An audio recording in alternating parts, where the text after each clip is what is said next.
Uh, I think very few times that natural disasters, can be of some help. Today, we are having pretty severe floods here in New Jersey.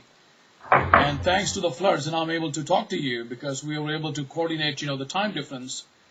If it weren't for these floods, then I wouldn't be able to talk to you because of the time difference that we have. But glad to see all of you.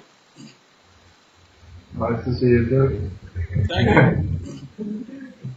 I see quite a medley of faces here. I had a similar class the other day, I think at one of the other campuses. And I had a great time, with that medley of students. And I expect the same from you too. Sure. Yes, you want to say something? Okay, let me briefly introduce my students. One of them is, I think it will take a long time to introduce each one of them, but briefly I can say that again, some of them from Eastern Europe, some of them from USA, some of them from UK, some of them from Morocco, and this is a mixed lot, globalized class in front of you, and hopefully they'll be now listening to you. Please carry on. I think you are the example, the pinnacle of globalization, isn't it? This one room is bringing people from all over the world. Globalization 101 is a model of that. I think originally when we started talking about globalization, this is nothing new. But our dear friend Tom Friedman, he brought it to the front pages of most newspapers. Are you familiar with Tom Friedman and what he does? Anyone who is familiar with Tom Friedman and his work? Yes. No, I don't think we are. Okay. Tom Friedman, the one who wrote this best-selling book called "The World Is Flat," is actually an international correspondent for New York Times. Now, I call him pseudo-intellectual.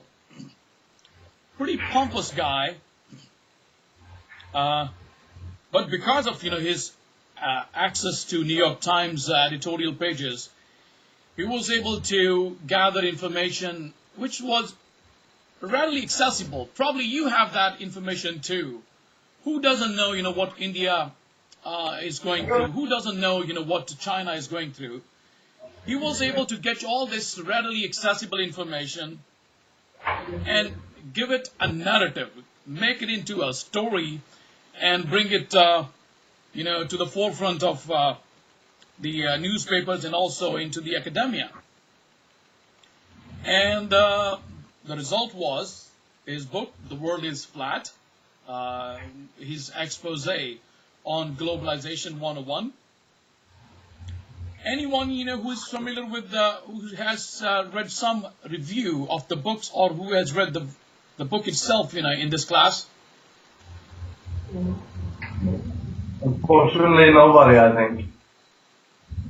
Nobody has heard of the World Is Flat as a book, or the flatteners he talks about?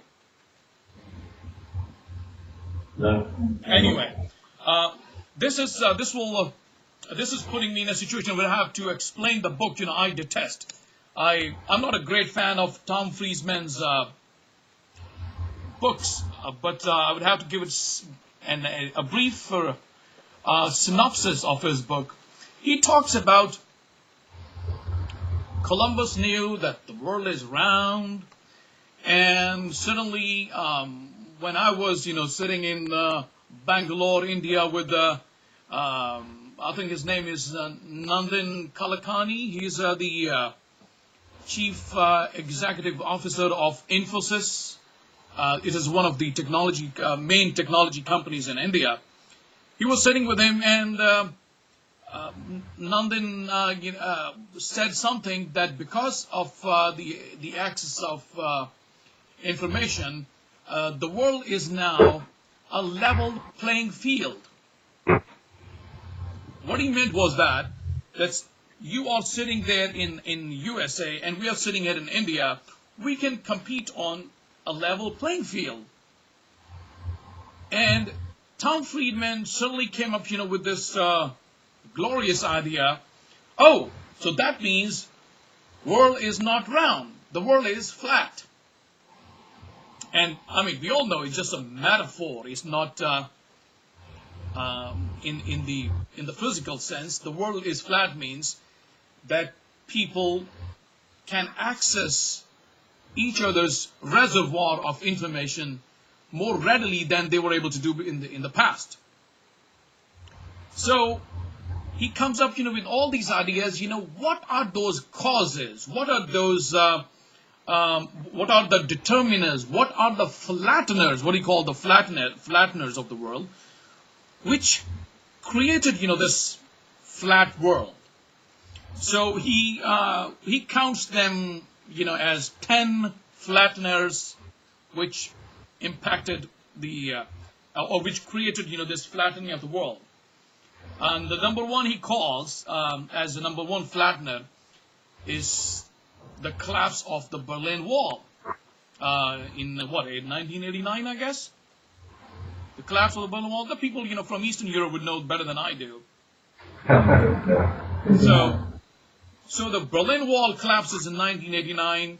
People are able to access from the Eastern Europe to Western Europe, and he calls it as one of the flatteners of the world. Are you getting the concept of flatteners? What do I mean by flattener? Oh yes. Yeah. Okay, so he calls that as one flattener of the world, and I think does make some sense because of the lack of communication between the East and the West before the collapse of the Berlin Wall. That 1989 event made that a little more accessible, for the people to communicate with each other and to exchange ideas. The second flattener that he talks about in 1995 event in 1995 in terms of technology that impacted the world very significantly, the way the world is now. Can someone guess what was that event in 1995?